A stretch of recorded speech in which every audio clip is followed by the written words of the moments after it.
Queria convidar os irmãos a abrirem suas Bíblias no livro de Atos. Ela já deve até abrir sozinha, né? Lá em Atos. Atos 18.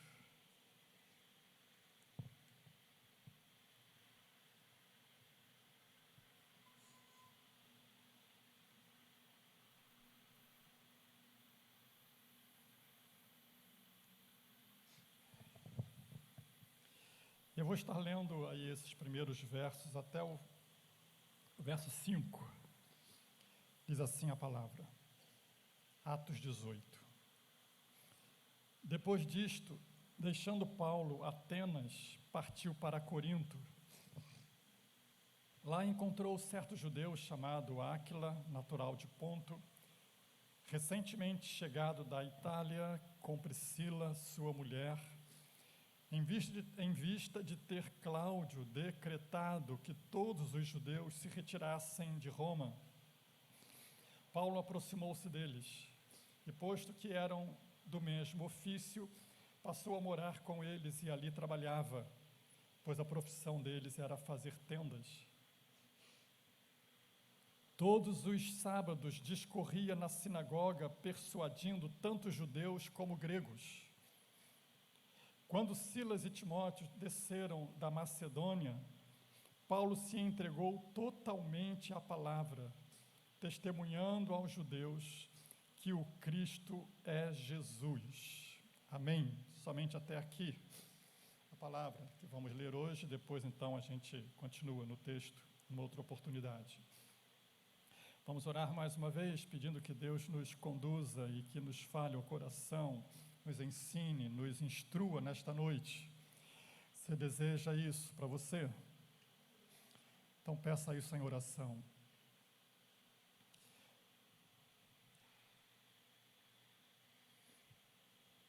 Querido Pai, nós acabamos de ler a Tua palavra.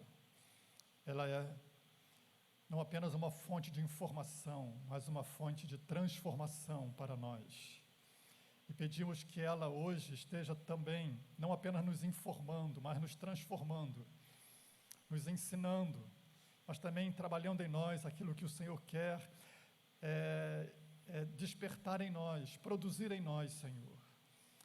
Abre os nossos ouvidos, abre o nosso coração e dá-nos, Senhor, a graça de podermos ter um coração em que a Tua palavra produza os resultados que Tu queres que ela produza. Em Teu nome nós oramos, agradecidos a Ti. Amém. Queridos, nós temos discorrido no livro de Atos, já tem um tempo, já nem sei exatamente quanto tempo, mas a gente não está com pressa. Eu acho que a gente termina antes de Jesus voltar. Não tenho certeza. Pelo andar da carruagem, não tenho certeza. E olha que a gente está quase no final do livro. Já fomos mais da metade. Eu estou brincando, mas a coisa é séria. Mas Paulo acabou de sair de Atenas. Atenas foi aquela cidade onde Paulo encontrou uma idolatria enorme. E em todas as cidades por onde Paulo passava, a ênfase de Paulo era sempre anunciar Jesus, falar do Evangelho. Aliás, ele havia sido chamado para isso, para proclamar a Jesus Cristo, o Salvador. Ele havia sido comissionado pelo próprio Jesus a caminho de Damasco, quando ele teve um encontro com o Senhor. Ele havia sido chamado para isso, para anunciar Jesus, para mostrar quem era o Jesus. Aquele que ele, por muito tempo, também não conhecia, mas o conheceu. E agora, a sua tarefa, a sua missão, seu propósito, é fazer com que as pessoas também conhecessem esse Jesus. E assim, da mesma forma, irmão, cada um de nós que um dia também fomos encontrados com Jesus, ou melhor, Ele nos encontrou, fomos encontrados por Jesus. ele nos chama também a fazê-lo conhecido àquelas pessoas que ainda não o conhecem. Amém? É isso? Essa é a sua missão neste mundo? É ou não? Amém, é isso. Muito bem, e eu queria destacar aqui nesse texto, o verso 5, que vai dizer que Paulo, depois que Silas e Timóteo chegaram onde ele estava, agora em Corinto, um pouco mais abaixo ali da região da Acaia, né? Agora na região da Acaia, ele diz o texto que ele se entregou totalmente à palavra, à pregação, ao ensino, né? À proclamação da palavra de Deus. E ele testemunhava aos judeus que o Cristo é Jesus. Eu queria destacar essa expressão, que o Cristo é Jesus. Talvez para nós isso não tenha tanto significado quanto o tinha para aqueles judeus inicialmente que ouviam esta palavra, que Jesus era o Cristo, ou que o Cristo é Jesus. A palavra Cristo, ela aponta para uma promessa do Antigo Testamento. Por isso, essa promessa do Cristo era uma espécie de esperança de Israel. Cristo, a palavra Cristo significa Messias, ou ungido, que também é a tradução de Messias. E a palavra ungido apontava para algo especial, para uma missão, para um propósito, para uma tarefa e mais, para um ofício que aquele que havia sido prometido como Messias, como Cristo, ele desempenharia no meio do povo de Israel, no meio do seu povo, o povo de Israel. E quando a gente olha para o Antigo Testamento, irmãos, a gente vai encontrar três ofícios em que recebia a unção, que era uma espécie de consagração, para que essa pessoa ungida, ou consagrada, ou separada, ela desempenhasse no meio do povo. Isso não é novidade para nós. Sabemos que no Antigo Testamento ungia-se os profetas, ungia-se os sacerdotes e ungia-se os reis. Eram os três classes de pessoas, né, que recebiam a unção. E essa unção significava que essa pessoa estava sendo separada para uma missão, para um propósito, para uma finalidade, para um ofício.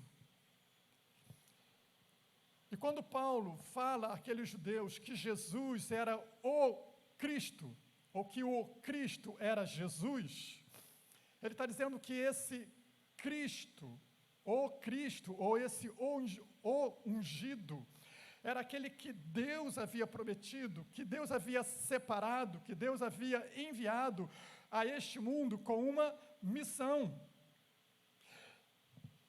E no caso deste Cristo, deste ungido, deste Messias, ele traria em si os três aspectos que desenvolviam essas três pessoas. O Cristo seria aquele que viria como o profeta de Deus a este mundo, aquele que viria como o sacerdote enviado por Deus a este mundo, e aquele que viria também como o rei a este mundo. Portanto, quando Paulo está ali conversando com os judeus, anunciando aos judeus, tentando convencer os judeus de que Jesus era o Cristo, ele está querendo mostrar para eles que Jesus era este prometido por Deus, consagrado por Deus, enviado por Deus a este mundo, e que ele foi o primeiro lugar, que ele era, em primeiro lugar, o profeta de Deus neste mundo. Ele era o profeta que havia sido prometido lá no Antigo Testamento, que viria a este mundo. E os profetas do Antigo Testamento eram uma espécie de tipo do grande profeta que viria. E quando a gente olha para os profetas lá do Antigo Testamento, a gente sabe e percebe que o ofício deles, a função deles, o trabalho deles, era anunciar a palavra de Deus. Era ensinar a palavra de Deus, e era revelar ao povo a vontade de Deus. E quando Jesus vem cumprir a promessa de que ele era o profeta ungido por Deus a este mundo, ele vem desenvolver essa função, este ofício. Jesus entre nós é o profeta de Deus, que anuncia a palavra de Deus, que traz os ensinamentos da palavra de Deus, é aquele que vai revelar o próprio Deus.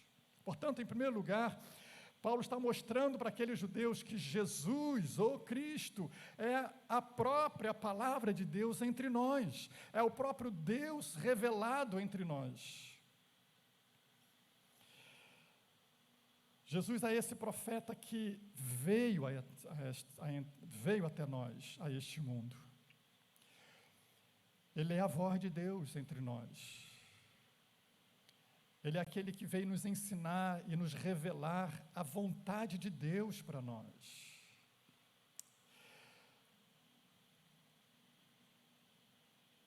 Lucas 4, verso 18.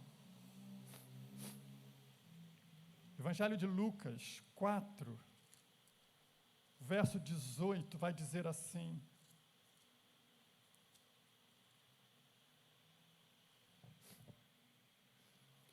o Espírito do Senhor está sobre mim. Jesus dizendo isso aqui, ou melhor, Jesus reproduzindo uma profecia do Antigo Testamento, mas referindo-se a si próprio. O Espírito do Senhor está sobre mim, pelo que me ungiu. Para quê? Para evangelizar, para pregar a boa nova. Me ungiu para evangelizar os pobres, enviou-me para proclamar a libertação aos cativos, restauração de vista aos cegos, e para pôr em liberdade os oprimidos, e apregoar o ano aceitável do Senhor. E essa era uma profecia que está lá, é uma profecia que está lá no livro de Isaías. Era a esperança que Israel tinha de que Deus enviaria o profeta, e o profeta anunciaria a salvação, anunciaria libertação, anunciaria restauração para o povo. E Jesus veio cumprir essa promessa. Ele é o cumprimento da promessa que Deus fez, que enviaria a este mundo o profeta. E qual era a mensagem que Jesus veio anunciar? Não a sua própria mensagem, não a sua própria palavra. Jesus vai dizer em João capítulo 12, verso 49. João 12, 49, vai dizer, Jesus dizendo ali: porque eu não tenho falado por mim mesmo, mas o Pai que me enviou, esse me tem prescrito o que dizer e o que anunciar. O profeta não fala de si mesmo. O próprio Jesus está dizendo: eu não falo de mim mesmo, eu falo daquilo que o Pai me mandou falar. O profeta fala não a sua opinião, não o que ele acha, mas ele fala daquilo que está no coração de Deus, da palavra de Deus. Jesus é esse profeta que vai falar a palavra de Deus a nós. E quando abrimos a sua palavra, e quando anunciamos esta palavra, é Jesus falando ao nosso coração, ao seu povo. É Jesus realizando, ainda entre nós, o ofício do profeta de Deus falando ao nosso coração pela palavra de Deus.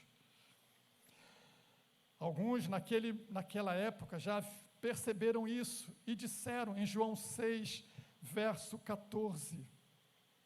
João 6, 14, depois da multiplicação dos pães, alguns vão dizer assim: vendo, pois, os homens que o sinal que Jesus fizera, disseram: este é verdadeiramente o profeta que devia vir ao mundo. E a mensagem desse profeta é aquela que Jesus nos dá o exemplo quando conversa com Nicodemos. Qual era a mensagem desse profeta, o profeta Jesus?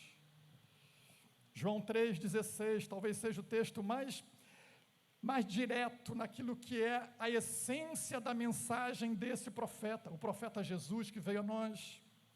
Quando ele conversa com Nicodemos, Jesus vai dizer assim: porque Deus amou o mundo de tal maneira que deu seu Filho unigênito para que todo o que nele crê não pereça, mas tenha a vida eterna. Porquanto Deus enviou o seu Filho ao mundo, não para que julgasse o mundo, mas para que o mundo fosse salvo por ele. A palavra desse profeta, a mensagem desse profeta, pode se resumir em algumas palavras: no amor de Deus. Ele anuncia o amor de Deus, ele anuncia a salvação em Cristo, nele, no Filho, que foi enviado pelo Pai.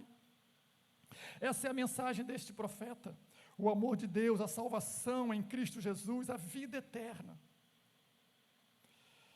E esse profeta nos fala também, esse profeta Jesus que veio até nós, nos fala também que Deus ama o pecador, Ele quer salvar o pecador, Ele tem vida eterna para o pecador, para o homem, mas também Ele nos ensina, ou seja, Ele nos anuncia que esta salvação decorre do arrependimento. Mateus 4, verso 17, o texto vai dizer que depois que Jesus ele é tentado por Satanás, depois do seu batismo, depois da tentação que ele enfrenta com Satanás, ele inicia seu ministério, aí diz o texto, e daí por diante, passou Jesus a pregar, exercer o seu ofício, a sua função, e a dizer: arrependei-vos, porque está próximo o reino de Deus. Jesus é esse profeta de Deus, o ungido, que cumpre entre nós o seu ofício profético de anunciar o amor de Deus, anunciar a salvação que Ele proveu, anunciar a vida eterna pela salvação em Cristo Jesus, anunciar a necessidade de arrependimento de pecados. Mas Jesus não veio apenas cumprir o seu ofício profético nesse mundo, anunciando a palavra de Deus. Ele veio também exercer e cumprir o segundo ofício, pelo qual também alguns eram separados para um ofício e ungidos para aquela função. Ele, Jesus, é o grande sacerdote que também havia de vir. Ele é o profeta que veio, ele é o sacerdote que também esteve entre nós.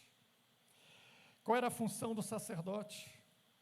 Se o profeta era aquele que falava as coisas de Deus para o homem, o sacerdote era aquele que falava as coisas do homem para Deus. E Jesus é aquele que veio trazer a mensagem de Deus ao homem, mas também ele é o sacerdote que leva os homens à presença de Deus.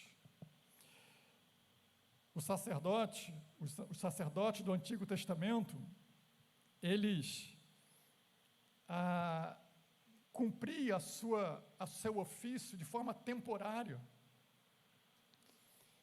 o que era de se esperar, porque eles eram consagrados ao sacerdócio, e quando morria, terminava, tinha que ter outro sacerdote, tinha muitos sacerdotes, apenas um sumo sacerdote, mas havia muitos sacerdotes. E Jesus é aquele que vem cumprir de forma cabal aquilo para o qual aqueles sacerdotes apontavam no Antigo Testamento. Todos aqueles profetas do Antigo Testamento culminou em Cristo Jesus, o grande profeta. todos os sacerdotes do Antigo Testamento se cumpriu em Cristo Jesus, o grande sumo sacerdote que veio até nós. Enquanto aqueles realizavam o ofício sacerdotal temporário, Cristo Jesus, quando veio até nós, ele veio para realizar um sacerdócio eterno. Hebreus 7, capítulo 23. Se você quer ler comigo, pode abrir a sua Bíblia ou acompanhar aqui, está passando aqui, né? Hebreus 7, capítulo 23, vai dizer assim, a respeito desse que é o sumo sacerdote, Cristo Jesus.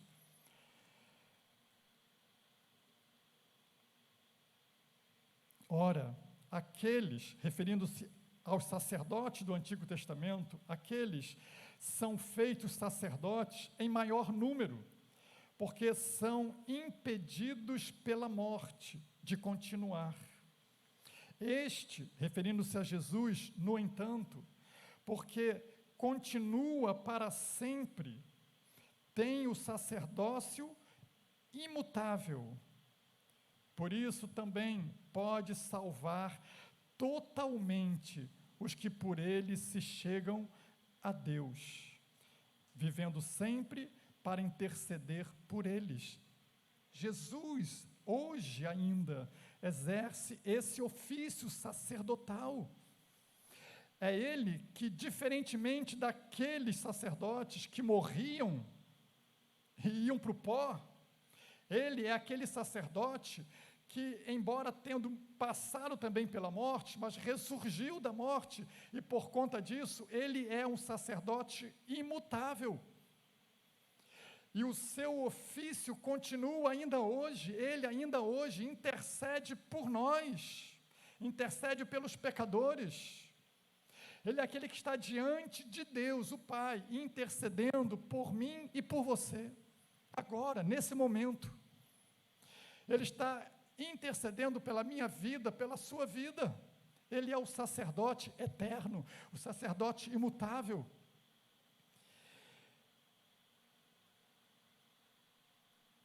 E enquanto os sacerdotes do Antigo Testamento, da Antiga Aliança, aqueles sacerdotes ofereciam sacrifícios que não tinham eficácia para perdoar pecados, Jesus, como grande sacerdote que cumpre esse ministério sacerdotal, o seu sacrifício é eficaz e de uma vez por todas é capaz de apagar e cancelar o pecado.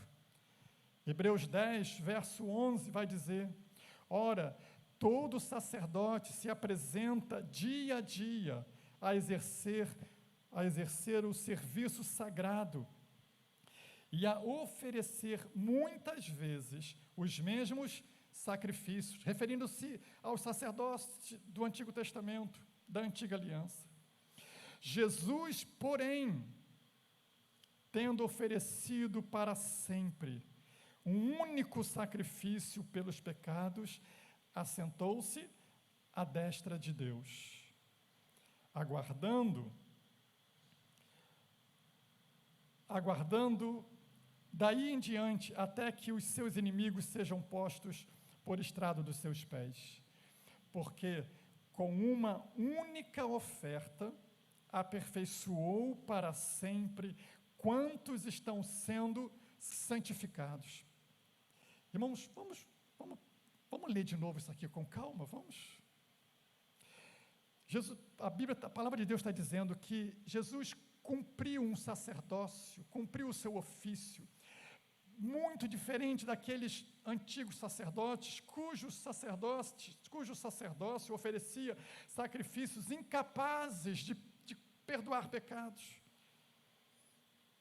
Jesus, porém, ofereceu para sempre um único sacrifício, porque, embora ele, além de ser o próprio sacerdote, ele foi o próprio sacrifício que ele ofereceu a si mesmo, a Deus, pelo pecado da humanidade, pelo meu pecado, pelo seu pecado, pelos nossos pecados. Jesus, porém, tendo oferecido para sempre um único sacrifício pelos pecados, assentou-se à destra de Deus, aguardando daí em diante até que os seus inimigos sejam postos por estrado dos seus pés. Porque com uma única oferta, a oferta de si mesmo, ele foi a oferta que Deus ofereceu a si próprio para perdão de forma eficaz e completa dos nossos pecados. Porque com uma única oferta ofereceu, uma única oferta, aperfeiçoou para sempre. Guarda essas expressões, aperfeiçoou para sempre. Quantos estão sendo santificados? A oferta já foi dada de forma completa. O perdão já foi dado de forma completa e absoluta. Para sempre. Jesus cumpriu isso, o que nenhum dos sacerdotes do Antigo Testamento poderia fazer, Jesus o fez. Ele não é apenas o profeta que vem falar das coisas de Deus para nós, ele é o sumo sacerdote que nos apresenta diante do Deus, que leva a oferta eficaz para perdão dos nossos pecados. Mas ele é também o terceiro e último ofício para o qual que Jesus veio cumprir também. Ele é o rei. Ele era o profeta, ele era o sacerdote e ele é também o rei, o ungido. Qual era a função do rei? Reinar, né? Governar, dirigir o povo. Mas havia uma ideia que estava implícita no ofício do rei, que era cuidar do povo. Não é à toa que muitos dos reis, e os reis no Antigo Testamento muitas vezes era chamado de o pastor. Muitas vezes a linguagem do Antigo Testamento refere-se, falando de pastor, está falando do ofício do rei. Porque o rei tinha esse ofício, tinha essa função de cuidar do povo, de cuidar do seu povo, de cuidar da sua nação. E Jesus é o rei, que veio cumprir também aquele ofício dos reis do passado. Todos aqueles reis, os fiéis a Deus, evidentemente, estavam apontando para o rei que viria e que veio em Jesus. Jesus é aquele que foi prometido também como rei e que veio reinar. Quando os anjos anunciam o nascimento de Jesus a Maria, e se você quiser, você pode ler lá.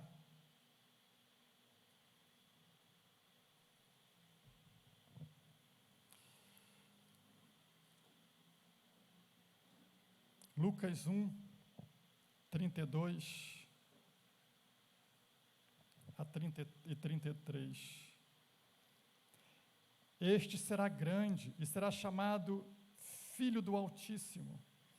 Deus, o Senhor, lhe dará o trono de Davi, o rei, um dos reis, talvez o mais importante dos reis de Israel.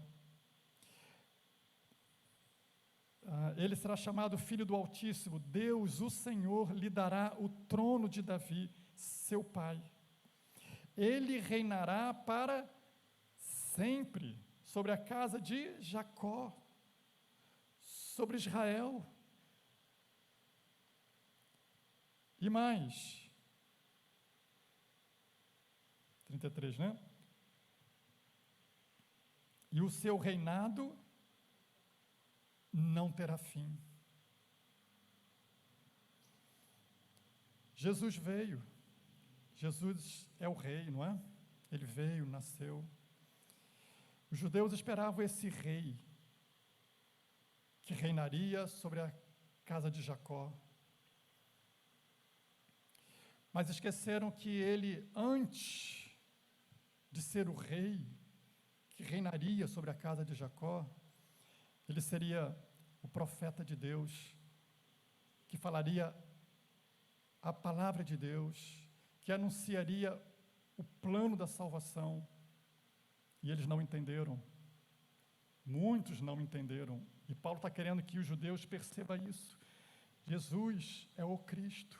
Ele é o profeta que veio anunciar a palavra de Deus. Vocês não estão dando ouvidos. Vocês não estão entendendo. Precisa ouvir o que Deus está falando pela boca de Jesus. Eles também não perceberam que ele era aquele que veio cumprir o ofício sacerdotal e que ofereceria a si próprio como oferta a Deus, o Pai, na cruz. E ele seria a oferta que Deus aceitaria para perdoar os pecados deles. E não eram aquelas ofertas que se ofereciam lá no templo. Embora aquilo apontasse para a verdadeira e para a única oferta que poderia perdoar pecados. Mas eles quiseram o rei que lhes traria libertação, que lhes traria o governo perfeito. Mas esqueceram de olhar para Jesus como profeta e como sacerdote, que veio em Jesus. E o rejeitaram. E até hoje sofrem a escolha que fizeram. Mas Jesus é esse rei que veio como rei. Ele tem toda a autoridade, todo o poder, toda a soberania. Ele é digno de honra, de glória. Ele é o rei revestido de majestade. Ele é rei. Ele é o rei dos reis. Ele é o Senhor dos senhores. Mas nós não vemos ainda assim. O seu reino ainda não é visível. Jesus vai dizer que o seu reino requer, em primeiro lugar, arrependimento de pecados, porque foi essa mensagem que ele trouxe, iniciou o seu ministério dizendo: arrependei-vos. Ele vai dizer que para entrar nesse reino, é preciso novo nascimento. Jesus, conversando com Nicodemos, ele vai dizer: em verdade vos digo, quem não nascer de novo, não pode ver o reino de Deus. João 3,3. Ele reafirma isso dizendo: em verdade vos digo, quem não nascer de novo, quem não nascer da água e do Espírito, não pode entrar no reino de Deus. Esse reino é real, mas se entra nele pelo arrependimento e pelo novo nascimento. Fazer parte do reino de Deus precisa necessariamente arrependimento de pecados e novo nascimento. Jesus disse que esse reino, ele não é visível, ele acontece aqui dentro, em primeiro lugar. No primeiro momento, esse reino deve existir dentro do nosso coração, dentro da nossa vida. Lucas 17, verso 20. Jesus vai dizer assim, interrogado pelos fariseus sobre quando viria o reino de Deus. O reino de Deus estava tão pertinho deles, mas eles estavam ainda preocupados naquele reino que eles não estavam vendo. Mas Jesus vai dizer para eles: olha, não vem o reino de Deus com visível aparência. Nem dirão, ei-lo aqui, ou lá está, porque o reino de Deus está dentro de vós. É dentro de vós, dentro de nós, dentro de você, dentro de mim, que começa o reino de Deus. É aqui dentro que Deus quer primeiro começar a reinar. no nosso coração. Porque é a partir daqui, desse reinado dentro do nosso coração, que veremos o reino que ainda virá, porque ele virá para reinar. Mas esse reino começa aqui dentro, pelo arrependimento dos pecados, pelo novo nascimento. Você já passou por esse processo? Já faz parte desse reino? Esse reino já está dentro de você? Jesus já reina dentro de você? Essa é a pergunta.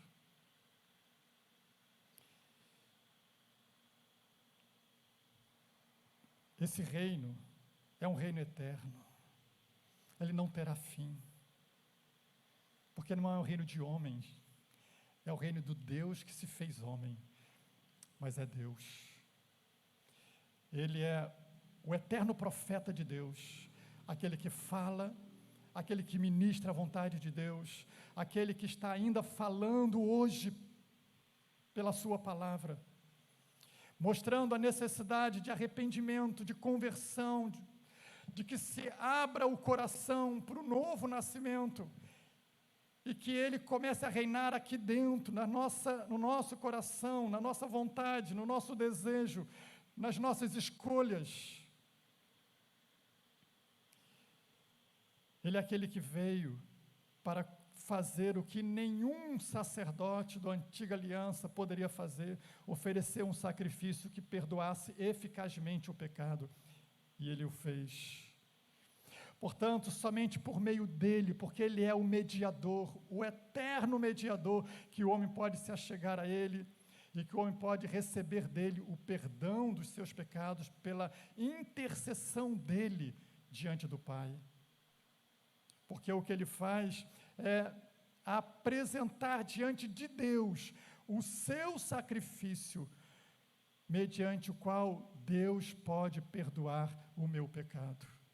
Nenhum sacrifício humano, de sacerdotes humanos, é capaz de ser apresentado a Deus como eficaz para perdoar os pecados.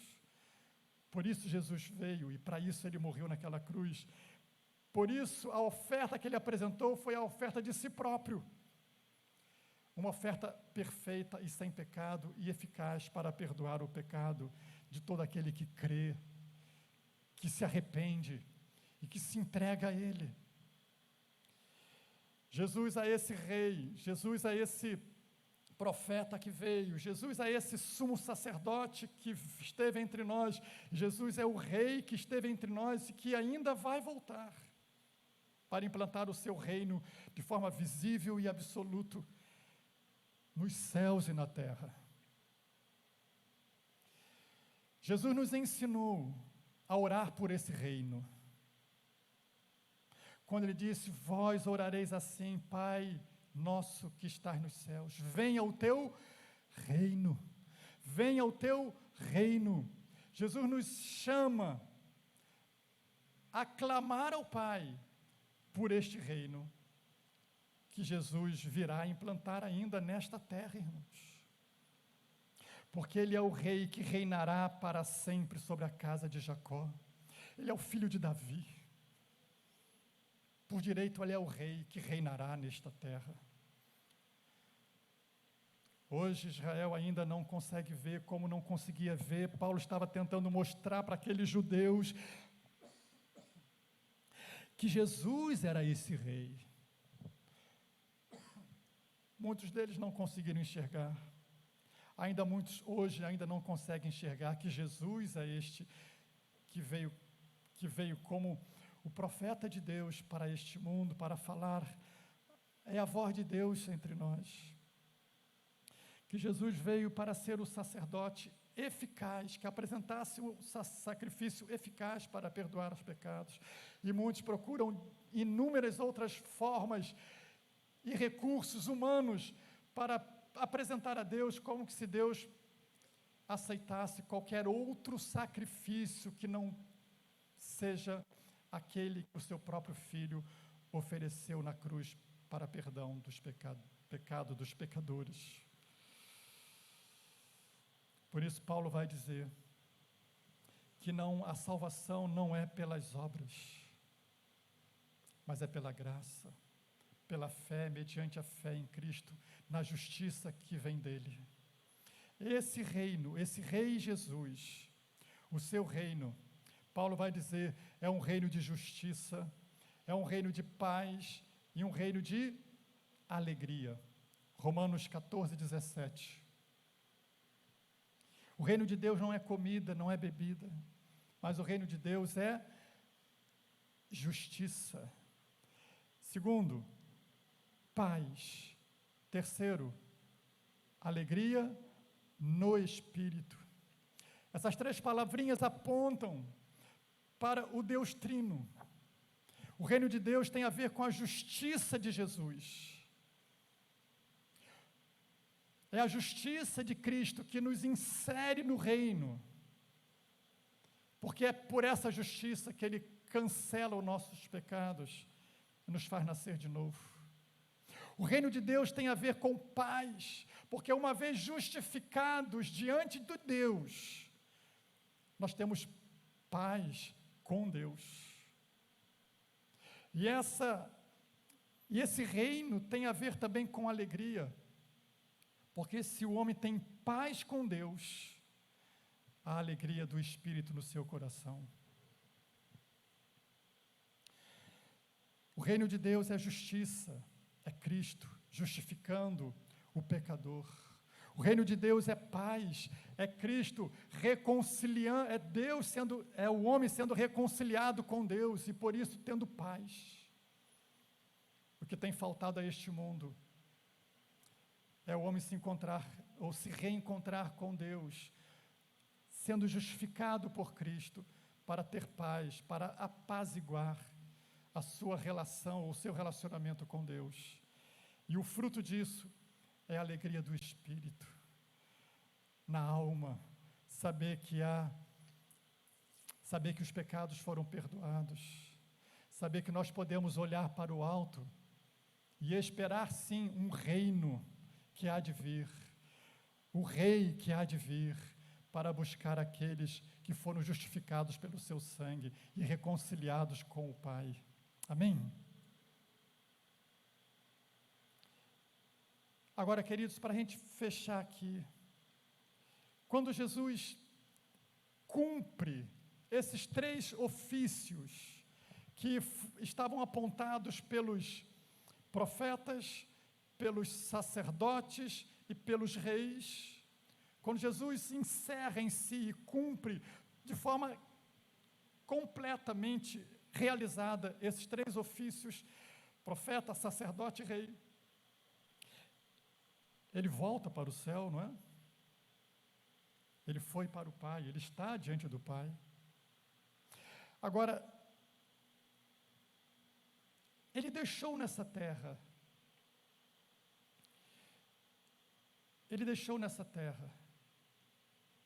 a sua igreja. E que, em certo sentido, a sua igreja é a continuação daquilo que ele realizou entre nós. Não que não tivesse sido terminado, está completo, sim. Mas a igreja está aqui agora para dar sequência àquilo que Jesus já realizou, para proclamar aquilo que Jesus realizou,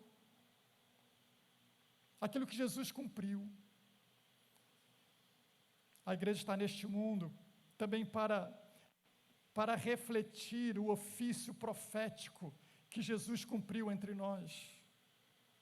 Portanto, a igreja de Jesus tem neste mundo uma palavra para anunciar, tem neste mundo uma profecia para proclamar. Qual é esta palavra?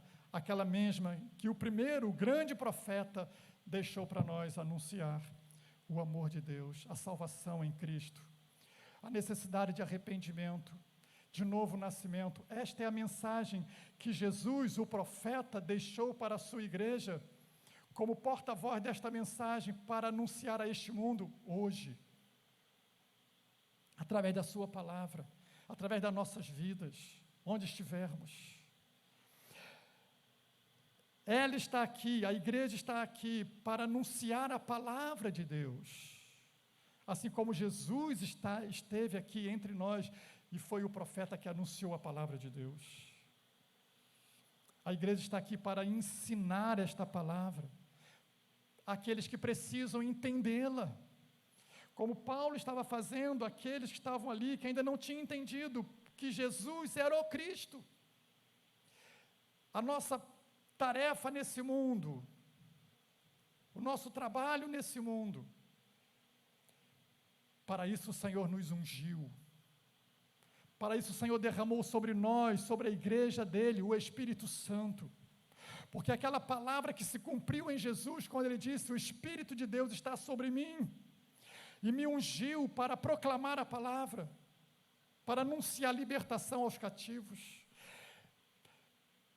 Na sequência, Jesus nos deu o seu Espírito, enviou o seu Espírito à igreja, e que o Espírito Santo de Deus é a unção de Deus sobre a igreja, capacitando-a com uma palavra profética para anunciar a este mundo, uma palavra de salvação para proclamar este mundo. A pergunta é, temos nós como igreja, como crente, proclamado essa palavra, anunciado esta palavra? Cumprindo a nossa missão, cumprindo o nosso ofício que em Cristo recebemos.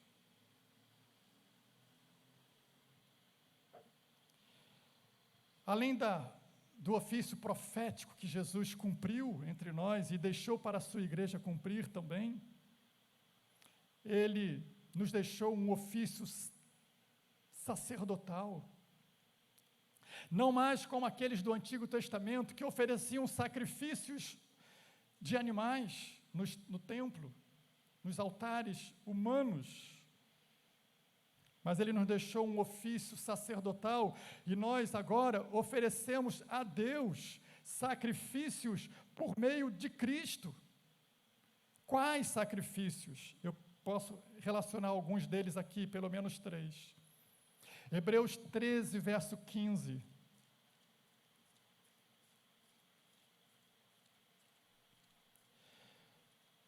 O autor aos Hebreus nos diz que por meio de Cristo, Hebreus 13,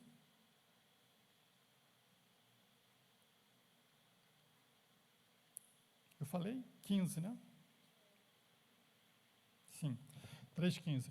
Por meio de Jesus, pois ofereçamos a Deus sempre. Grife essa palavra, sempre. Por meio de Jesus, ofereçamos a Deus sempre. O quê? Sacrifícios de louvor, que é o fruto de lábios que confessa o seu nome. Portanto, a igreja está aqui nesse tempo, irmãos, ainda cumprindo, respondendo a esse chamado, a este ofício sacerdotal de apresentar a Deus sacrifícios, mas não aqueles do Antigo Testamento, porque aqueles já foram cumpridos em Cristo, mas o sacrifício do nosso culto, que temos aprendido pela manhã aqui. O culto a Deus, o sacrifício de louvor, da adoração.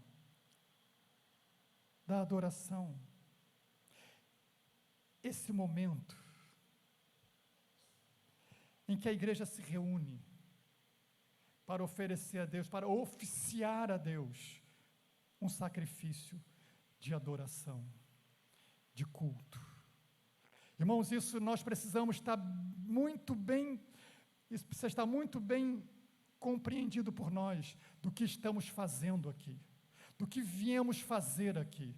Somos a igreja, os sacerdotes de Deus, que se reúnem para oferecer a Deus o sacrifício do culto. Por meio de Jesus, porque Ele é o nosso mediador nesse culto. Mas estamos aqui como sacerdotes oferecendo a Deus um culto, a adoração que Ele merece receber.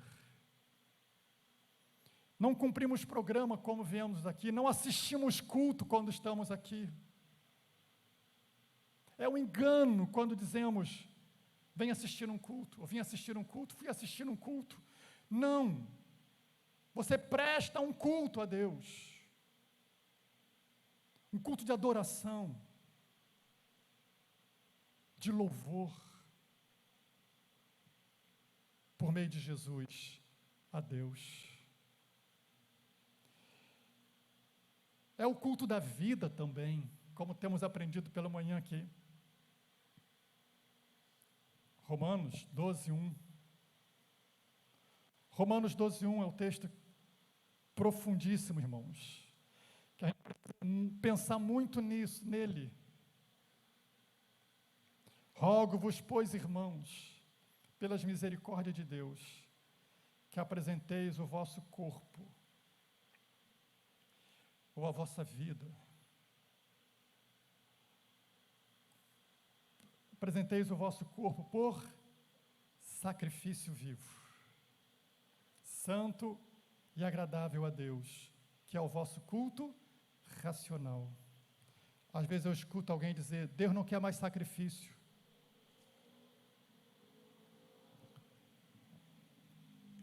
E eu vejo coisa diferente na Bíblia. Eu vejo ela dizendo que eu sou aquele sacerdote que agora oferece a Deus sacrifício de louvor. Eu sou aqueles que agora oferece a Deus o sacrifício da vida. E quando Paulo escreve esse texto aqui, quando ele está falando desse texto aqui, irmãos, eu penso que esse sacrifício da vida tem a ver com nossos relacionamentos, em humildade, em unidade e em serviço uns aos outros. O culto que Paulo está se referindo aqui é o culto da vida, é verdade, mas é o culto da vida do nosso relacionamento, do relacionamento de humildade de uns para com os outros, porque na sequência ele vai dizer isso. Verso 3, ele vai dizer: porque pela graça que me foi dada, digo a cada um dentre vós, que não pense de si mesmo além do que convém, antes pense com moderação, segundo a medida da fé que Deus repartiu a cada um. Ou seja, tenha humildade. Tenha humildade a respeito de si mesmo, nos relacionamentos com o seu irmão. Você não é maior do que ele, e nem ele é maior do que você. Todos irmãos. Diante de Deus, somos todos irmãos. Ninguém é mais ou ninguém é menos. Pense cada um com moderação. Paulo está dizendo isso, com moderação a respeito de si próprio. Olha para você. Então não olhe para o seu irmão com soberba. Sou melhor. Não olhe por cima. Com moderação. Todos precisamos e fomos alvos da graça de Deus. O mesmo sangue que perdoou você, perdoa a mim. Eu não sou mais ou menos do que você, nenhum de nós. Tendo que o culto da vida tem a ver com essa interação de humildade entre nós, porque Paulo diz: eu devo pensar com moderação a respeito de mim mesmo, em relação ao meu irmão. Tem a ver com unidade também, porque esse culto da vida que Paulo fala aqui, tem a ver com o que ele diz logo no versículo 4, porque assim como num só corpo temos muitos membros, mas nem todos os membros têm a mesma função. Assim também nós, conquanto muitos, somos um só corpo em Cristo e membros uns dos outros. Portanto, quando Paulo fala que eu devo apresentar a minha vida a Deus como um culto, como um sacrifício, ele está dizendo: olha, os relacionamentos de vocês vão evidenciar esse culto. A humildade entre vocês vai evidenciar esse culto. A unidade entre vocês vai mostrar que vocês estão oferecendo de fato esse culto. Porque somos membros uns dos outros. Há um só corpo. Há uma unidade entre nós, ou deve haver uma unidade entre nós, porque é esse culto da unidade que Deus vai receber como sacrifício vivo, santo e agradável. Então é hora de repensarmos como temos nos relacionado. Até onde eu tenho agido com humildade com o meu irmão e até onde eu tenho agido com unidade entre os meus irmãos. Esse culto também tem a ver, o culto da vida, tem a ver com o nosso serviço, irmão, que prestamos uns aos outros, que servimos uns aos outros, porque tem a ver com dons espirituais, é a sequência do texto. Ele vai dizer que cada um, verso 6, tendo, porém, diferentes dons, segundo a graça que nos foi dada, e ele vai mencionar alguns deles, 7 dos dons espirituais. E quando a Bíblia fala de dons espirituais, ela está falando de serviço. Porque os dons espirituais são dados à igreja para serviço. A pergunta é, temos servido uns aos outros com dons espirituais? Será que já descobrimos qual é o nosso dom espiritual, qual é o seu dom espiritual, como Deus quer te usar nesse lugar para servir uns aos outros? E o terceiro sacrifício que eu posso entender que a Bíblia nos chama a oferecer a Deus como sacerdotes de Deus, é o que Paulo fala em Filipenses, capítulo 4.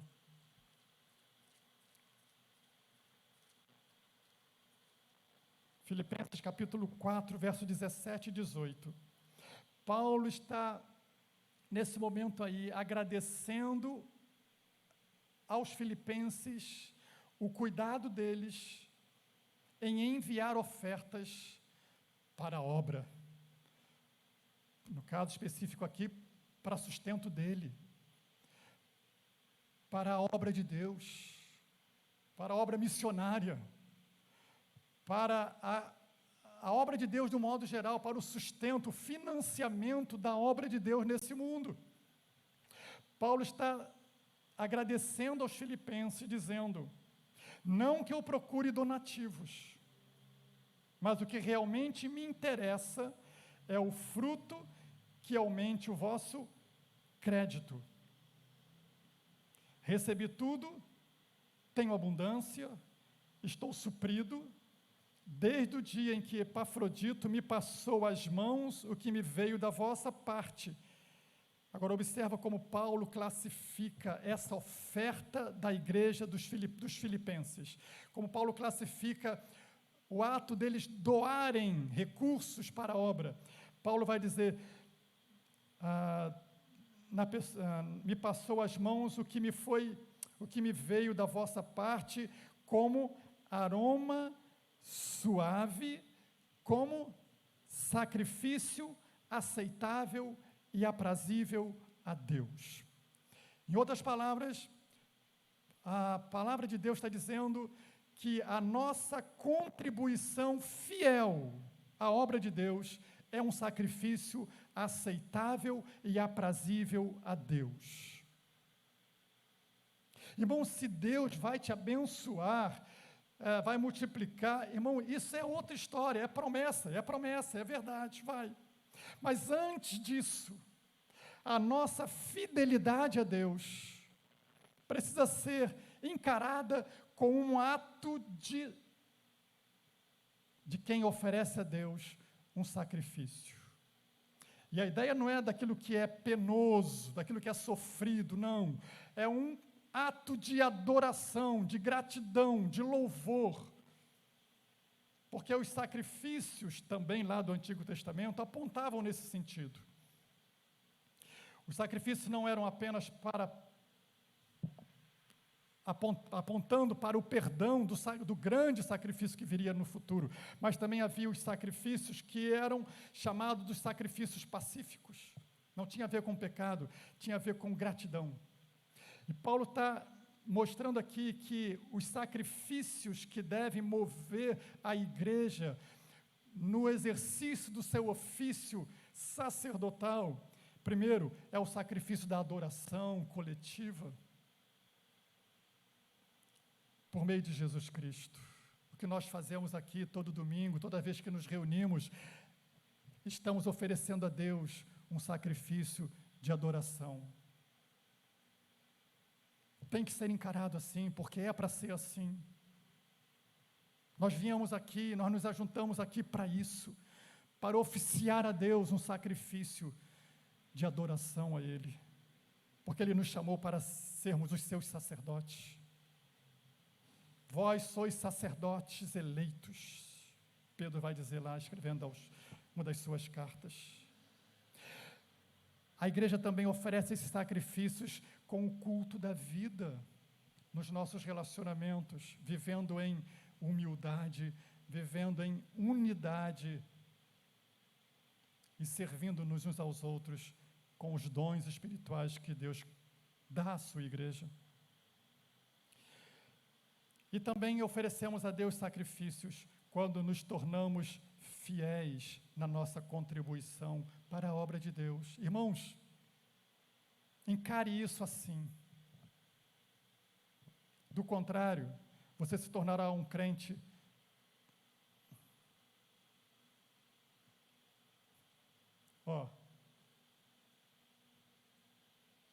não vou nem usar a expressão porque você já imagina, né? Mesquinho. Eu ia falar outro nome, mas esse está melhor. Mesquinho. E faltoso. Quando Ele nos chama para oferecer a Ele os sacrifícios que Ele nos chama como sacerdote dEle. A nossa fidelidade na contribuição, nos nossos dízimos, nas nossas ofertas, é recebida por Deus como sacrifício agradável e aprazível a Ele. Quando fazemos com entendimento, assim, e quando assim procedemos, irmãos, não se preocupe, porque Deus sabe como lidar com isso, com a fidelidade. Ele é fiel para quem lhe é fiel. Amém? Agora, o sacerdote não apenas oferecia sacrifícios, né? O sacerdote representava o povo diante de Deus, como Jesus o fez, e como Ele nos chama a fazer também. Paulo vai dizer quando escreve a Timóteo, um texto também que é conhecido nosso, né? Aliás, qualquer texto da Bíblia tem que ser conhecido do crente, irmão. Não é verdade? Concorda comigo? Eu fico às vezes pensando, assim, o pregador fala, vamos ler um texto que é conhecido, ele é um conhecido nosso. Mas qualquer texto da Bíblia tem que ser conhecido do crente. É ou não? Tem que ser. Porque é esta palavra que você tem que anunciar. Como você vai anunciar o que você não conhece, não é verdade? E Paulo, quando escreve a Timóteo, ele vai dizer, antes de tudo, 1 Timóteo 2,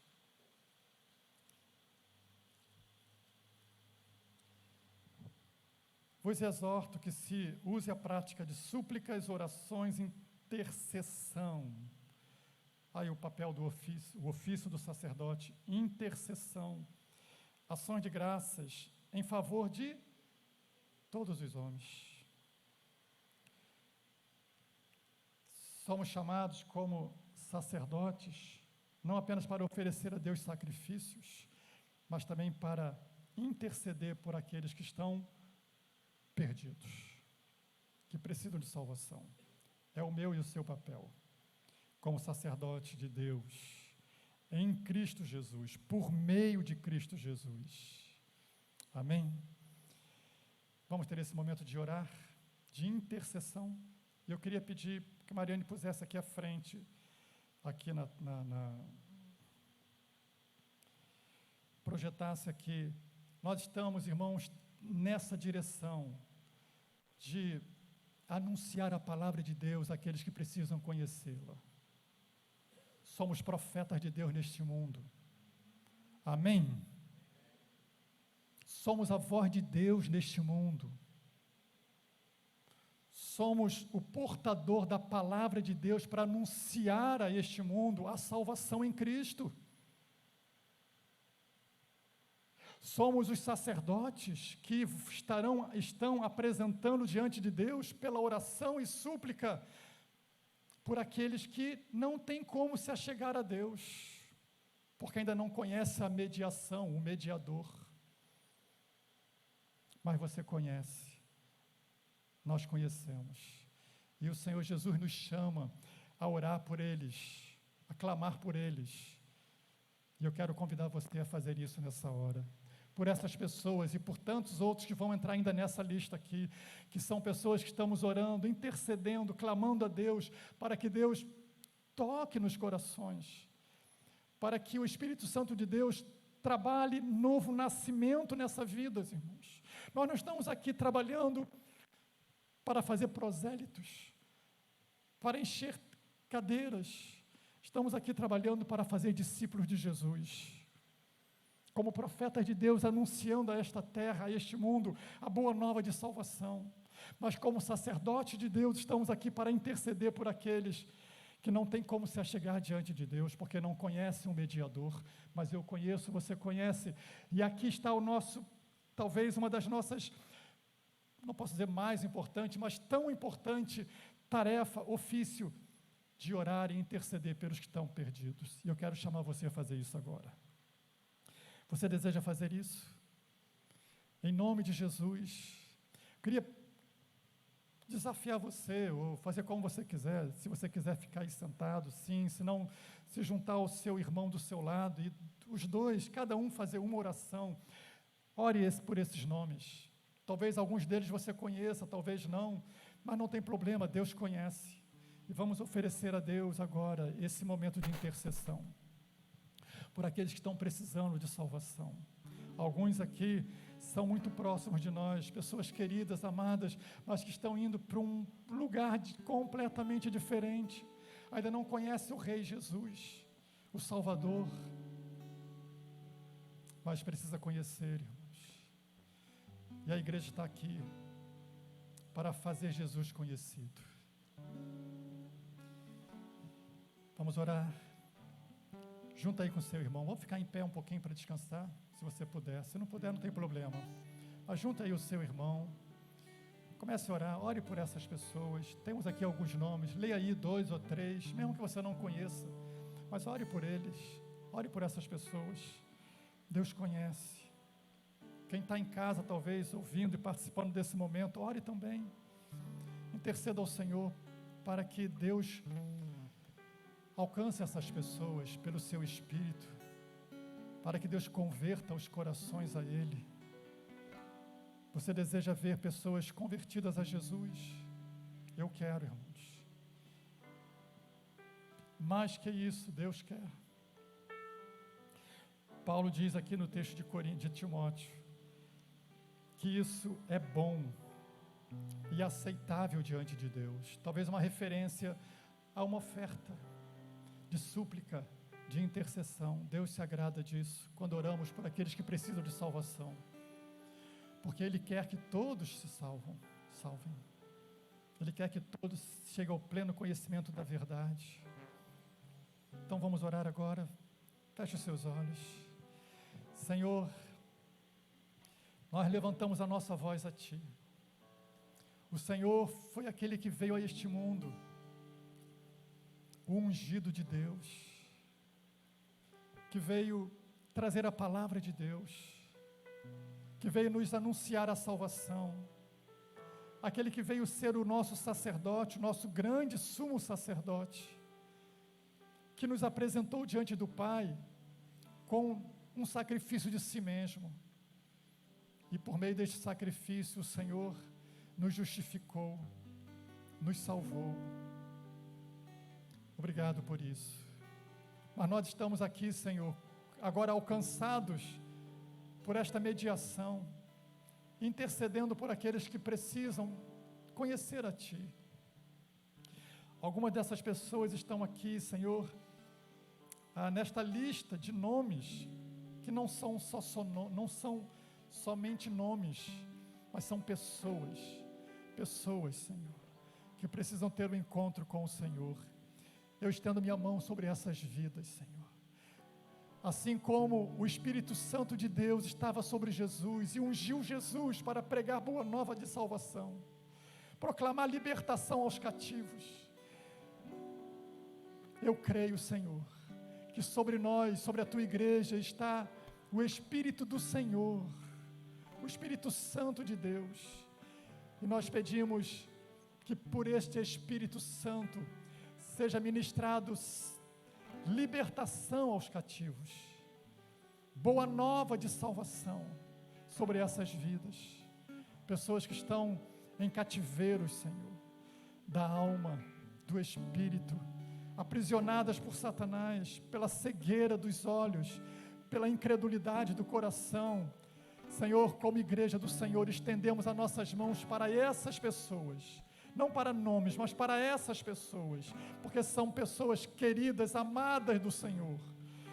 Que Tu queres salvar, que Tu queres ter o encontro com elas.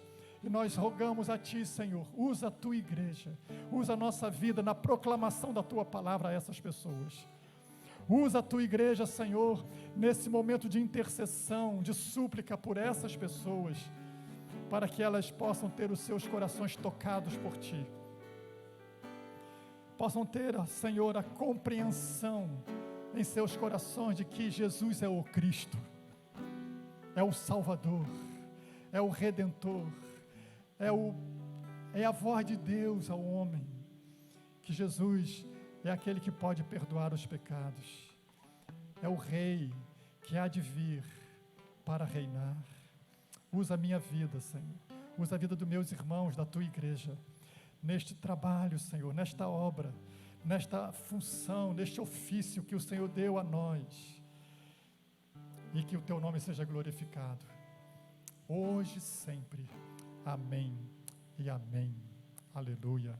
Glória a Deus. Pode sentar. Glória a Deus. Queridos irmãos, nós estamos